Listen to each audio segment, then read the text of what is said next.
The Art Center strives for being a cultural hub for innovation and creativity through contemporary art. We are located downtown Rochester. If you live in Rochester, I really encourage you to come and visit us. We have a variety of programs and exhibitions that really cater to a wide audience.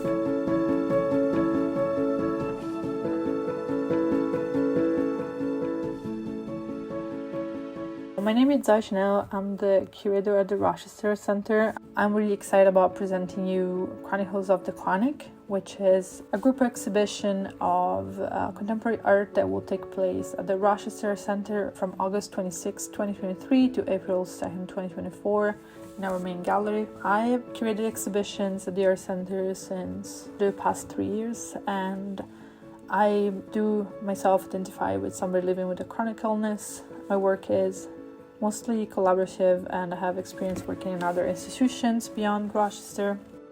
Chronicles of the Chronic approaches subjects of chronic illness, conditions, disability justice, and self-representation through the lens of intersectionality. The exhibition asks some difficult but needed questions about how is it possible to communicate the limitations of bodies who don't function very well, and how do we cope with pain, how do we mend biographical disruption, how do patients and artists develop a relationship with their medical system through their medicine.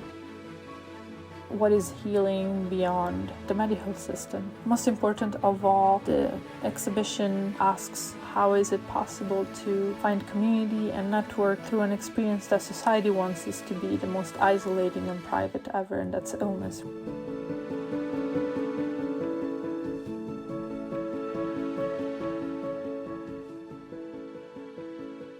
Through the work of the artists they presented, the exhibition really takes a stand in saying that the illness of one affects the whole community, and because of that we should have the freedom and the feeling power to discuss as a communal matter rather than just feeling shame or having approaching as a stigma.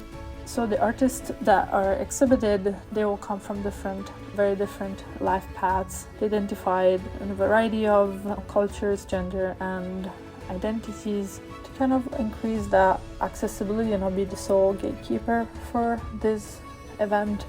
I decided to invite 3 more individuals to help me select some of the artists.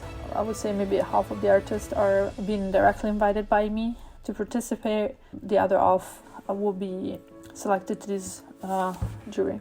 So as far as artists are really participating, I'm just going to give a quick overview. So Maylin Kopecky suffered from MS for half of her life at this point, and she uses drawing to show her symptoms and represent how she feels, but also to present the symptom of people that she interviewed that kind of experience similar things.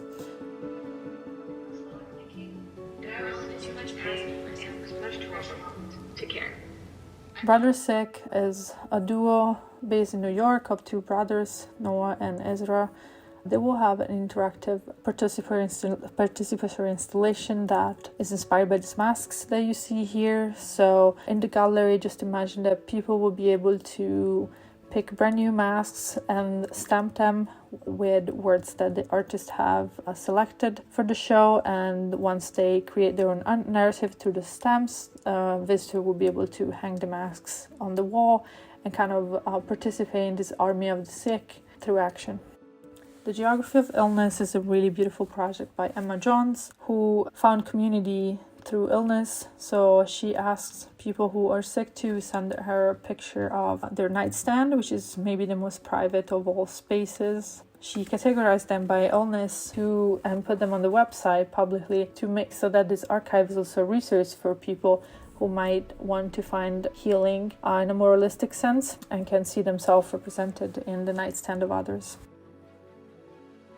P. McDaniels is an experimental filmmaker, trained as a dancer and choreographer, suffered an illness, an injury in her 20s, and she's now a filmmaker, has a beautiful series of short movies that speak about that experience. Benjamin Merritt is a printmaker and caregiver. professional caregiver, and is presenting this series of etching prints, 18 of them, with his poetry and his ideas about how the complexity and layers of care. Anna Halliford, we're exhibiting this work that talks about fatigue and kind of visually represent this symptom and condition that it's just so hard to grasp for the medical system. And Drumod Giffen also speaks about care, just kind of like Ben, in this very soft and cozy way through some tapestry that they created. The exhibition aims to be not just a display of pain, but an actual moment of connection and research, finding, giving. So to increase accessibility and support more people, we are going to have an interactive multimedia resource area in the gallery with the artworks, and that's going to consist in a library and in a station for listening to podcasts and other audio resources. Visitors will also be provided with self-guided participatory activities that are going to help them process what they see in the show, and some other programs are going to bring people together around the books and the ideas. I want to say that most of those books, including Why We Revolt, really informed the first ideas for the show. So the jury call for art, as said, I really wanted not to be the only person selecting artists, and I wanted to expand the network, reach out to more people that I might not know, and I was able to do that through this call. We are very excited and lucky that 81 artists from all over the world submitted artworks, and here kind of you can see who was the target for our juried call. With me in the jury are going to be Victor. I'm very excited to share space with somebody who's not in the art field for this exhibition and see what are the perspectives about how we represent medical conditions, pain, and healing. Keisha Williams is the director and curator at the MCAD gallery in Minneapolis. She also worked at MIA and other institutions, and she's really focused on community and inclusion and equity.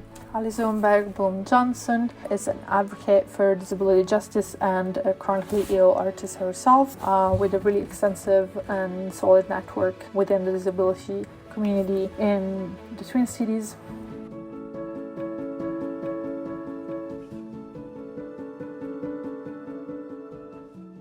We also plan to have opportunities for visitors to engage, and that's going to be through the symposium. So the symposium is kind of designed to be a moment of where we can have some of those complex conversations between artists and healthcare professionals. On the right, you see some of the ideas that we developed for that.